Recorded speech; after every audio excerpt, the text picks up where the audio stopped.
Hello everybody, Lisa Thomas, Executive Director from BNI Melbourne North, and today on Network Success Northside Notables, we have Matt Galea from Content Hype with us.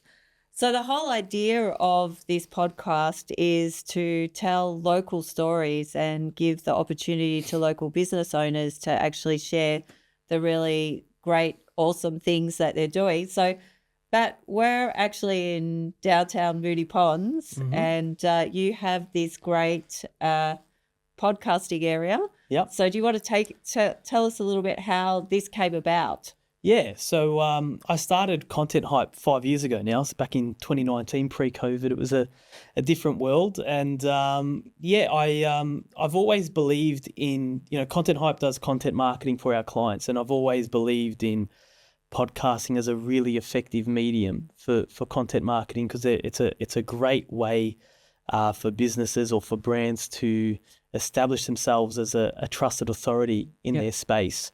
And it has a lot of, other benefits in terms of you can repurpose the content, particularly if it's a sort of video podcast like this. You can get the long form piece, you can take the transcript and maybe take the articles that are, the ideas that are discussed within the podcast and turn those into articles. You can cut up the long form video into shorter form videos. Yes. So, for the couple of hours you might spend doing this sort of content, you get a lot of different pieces out of that, and it can really take the churn out of content marketing and digital marketing, and make it a much more sort of sustainable practice. So one thing I noticed was there wasn't really any spaces like this available in the Moonee Valley. There's lots of studios in Richmond, in Abbotsford, and there's some amazing, really high grade studios that are in those areas. But I thought there just wasn't anything even that's relatively simple in Moonee Valley that's more accessible for businesses in this area to go and create this sort of content. So, I was sort of at a point of the business where I was looking for, different revenue streams, and I thought this would be a great place to start. We had access to the space, so we've put a bit of money into it, and it's been good so far. You've had a good response? Yeah, no, it's been good. Within my own business, we use it for our own clients. Yep. It's been good even for myself. There's always been, I'm so busy doing everyone else's content, I always come up with an excuse not to do my own.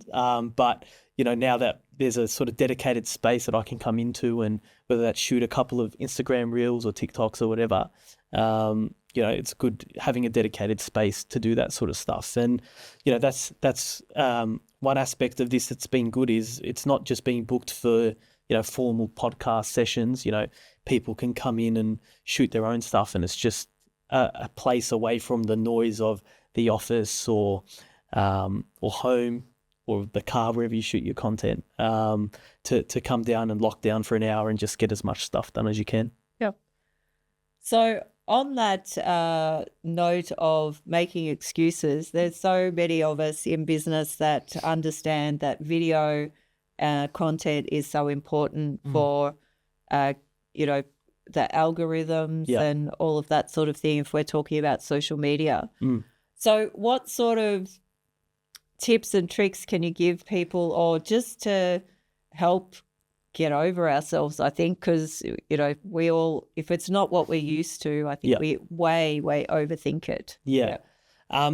This might sound reductive for someone who's invested in all this sort of equipment and this space, but whilst I think there is a place for high production value type content in any business's sort of marketing mix, I wouldn't let a lack of production value stop you from just getting something created and something out there, whether that's with the selfie camera on your phone, whether it's, the main thing will be making, if it's video content, in a weird way, audio is almost the most important thing. So just invest in like a mic or something like that.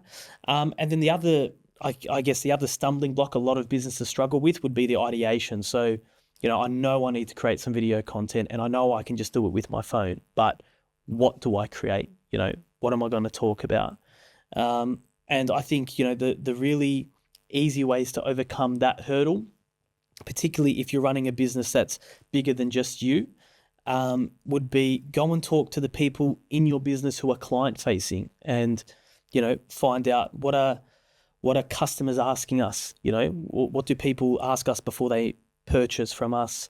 People who are using our services, what are the main questions that they have, and use that as a starting point for, okay, so these are the sort of questions the market has about us, about our product, and start proactively answering them, so that people who are maybe aware of you, or people who become aware of you by you answering those questions, you're sort of just slowly, I guess, proving your value and your trustworthiness to them.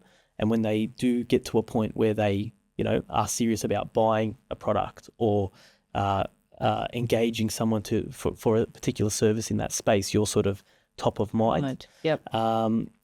If you're working by yourself, I think we're lucky now. We've got tools like ChatGPT or the other large language models out there. I've found, even for myself, a really good use case for those sort of platforms is to actually use it as another person to interview you and get you thinking about, you might have a broad topic you want to create content around, but if you might ask ChatGPT, I'm looking to create video content around topic X. This is an area of expertise for me. Ask me, up to 10 questions about this topic, and you'll be surprised. It will give you questions that will give you an angle to tackle that topic from that maybe you hadn't thought of before. And there's heaps of other tools out there, like Answer the Public's a good one. That's sort of a great tool for, you put in your root query, and it will sort of show you what people are searching for on Google related to that. And within minutes you'll have 10, 15 different content ideas that you can answer with video content, written content, and go from there. Okay, so really good tips there. So what do you like most about what you do? I think the variety. Like, when I started the business, it started in large part because I was looking for a change. So I was working in-house as a marketing director within a business in the sort of real estate space. I was looking for a bit of a change. My career started in journalism. I was a sports journalist. Yes. And I've always, I was missing that aspect of what I was doing in my full-time career. I was still freelancing here and there. But I couldn't find a job either in sport or more corporate marketing sort of jobs that were ticking all the boxes that I had. But I did have opportunities to work with, local sporting clubs. So obviously nowhere near in a position to hire someone full time in that space, but with with budgets to bring on freelancers and contracts and that sort of thing. And I saw starting a business as an opportunity to keep dabbling in that space and work with clients in that space, but also, work with clients from a wide variety of industries, whether that's finance, whether that's, real estate, where I was anyway, the sports clubs that I get to work with. The variety is what I really enjoy. It's a bit hectic in winter season because, we do work with a few different soccer clubs and, they're all in the middle of their season. So there's lots of nights, at games and all that sort of stuff, or Saturdays at games. But, I really enjoy that part of my job too. Yes, you're a bit of a soccer fanatic, aren't you? Yeah. Less and less about I used to watch a lot of European football, but, now that I've got young kids and sleep is precious, I'm struggling to keep up and watch all that sort of stuff as much. But, we're very heavily involved in the local scene now, so that's always good fun too. Yeah, that's good. Having grown up in a local football club, I know just having that sense of community around you can be, it's a really great support. Well, they've been great for business anyway, because you start working for the club, and these clubs they're not awash with funds, so they probably don't have the budgets to spend on marketing that my other clients do. But in some ways, they can be a good loss leader, because you can get in front of sponsors. You can start picking up some sponsors as clients and that sort of thing. So that's been a welcome element of that space that I wasn't necessarily expecting, but that's been good too. Yep, that's good. So you've been a BNI member in the past. Yep. And due to having a young family, you sort of stepped away. And very excitingly, we're about to launch a group here in Moonee Valley. Yep. And you're going to be part of that. So share with us a little bit about your BNI story and your take on it, and anything that you think that people would get some value from. Yeah, I guess my dad was in the BNI CBD chapter, which is the one that I initially joined back in 2019, and it all started over a dinner with Dad and one of the other members, and I was running through this idea of going out on my own, starting my own business, and before I'd even left the dinner, my application form was signed, and it was sort of like, if you're going to serious about going out and doing this, sign up. So I signed up for BNI before I'd even resigned from my last position. So I got into BNI, and as someone who was like really at the genesis of the business, it was actually it was good, obviously, in the fact that you had a network of potential referrers from the very start, which is obviously good. But running a business, particularly a solo business, can be a pretty lonely place.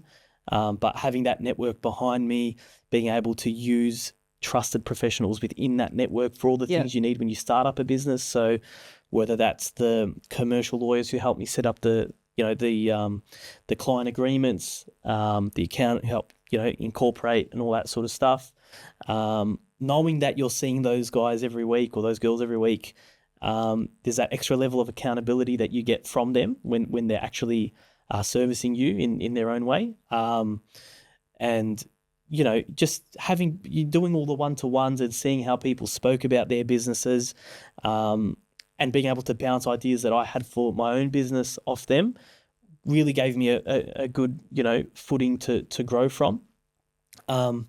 Year one in BNI, I did well out of BNI in year one, but it was really in years 2 and year 3, once you've really established those relationships and those referral partnerships, that it really, helped propel my business to the point where, I was able to sort of take a break and then come back into it with a launch chapter. And that's been exciting too, because it's given me a new perspective on it.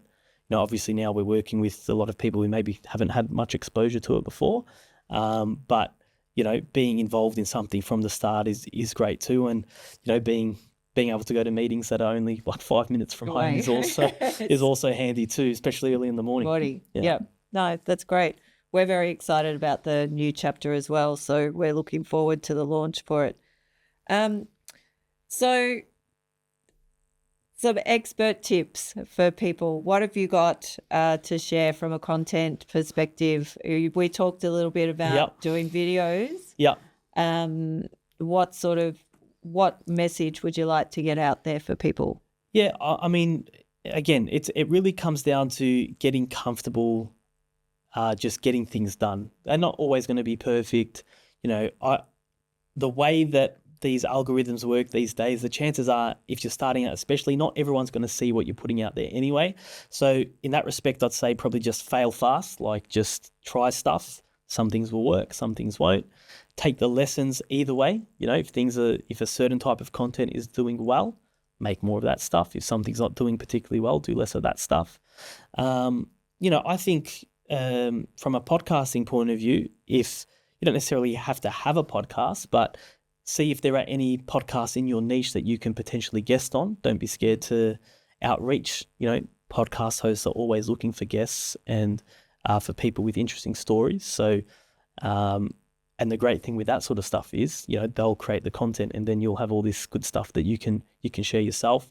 And don't shy away from written content, because I think, maybe this is the print journo in me and the copywriter, but, written content is a really great base to start from.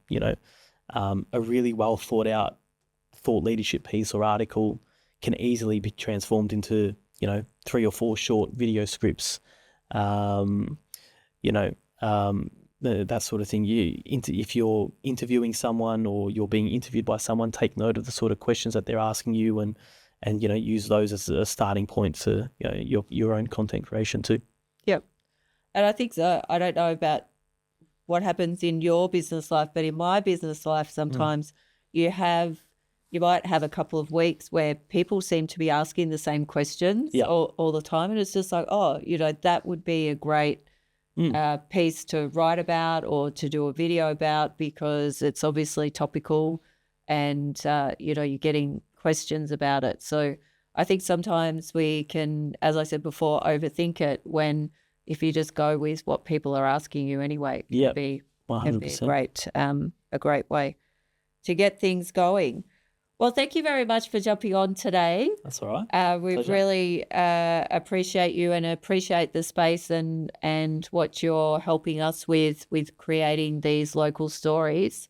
So at the end of each podcast, I ask everybody, what's your favourite business book or podcast, or what would you like to share, then give to other business owners? Podcast-wise, I've started listening to one called Social Media Marketing World. So that's one I listen to. In our space, content and social media, things move so quickly.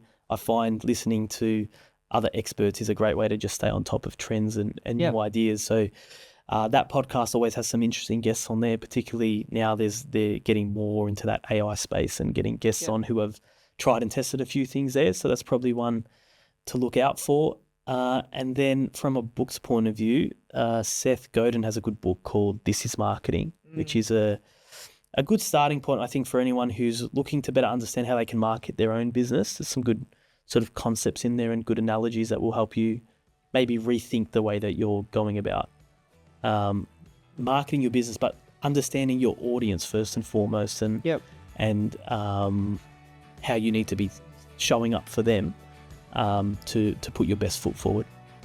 Okay, Matt, thanks for being here today. Too easy. Thank you.